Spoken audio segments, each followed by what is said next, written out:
अदरक की फसल और छदरा साया। ये मालूमाती दस्तावेज़ी फिल्म माहनामा जदीद ज़राअत और जिंजर ग्रोवर्स सोसाइटी के इश्तराक से किसान भाइयों की खिदमत में पेश की जा रही है। अच्छा जी, ये जो दोस्त अदरक की काश्त में दिलचस्पी रखते हैं उनको थोड़ा सा यहाँ पे दिखाने के लिए लाया हूँ। ये कुछ फुटेज यहाँ पे दिखा रहा हूँ आपको। ये यहाँ पे अगर आप लोग गौर से देखें तो ये यहाँ पे दरख्तों की बहुतात है। जा बजा यहाँ पे दरख्त लगे हुए हैं, खजूरों के भी हैं, शरी भी है और साथ में नीम वगैरह भी है। तो यहाँ पे आप देखें छदरा साया यहाँ पे अवेलेबल है। कहीं पे धूप है, कहीं पे जो है ना वो साया है। तो इस किस्म का जो माहौल है वो अदरक को ज़्यादा सूट करता है।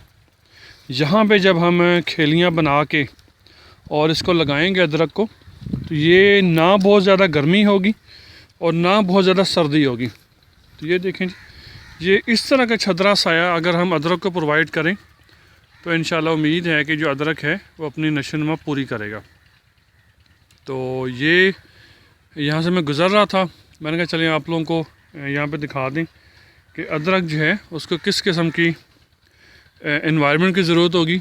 यहाँ पे किसी हद तक नमी भी मौजूद रहेगी और किसी हद तक खुश्की भी मौजूद रहेगी। ना बहुत ज़्यादा ठंड है, ना बहुत ज़्यादा गर्मी है।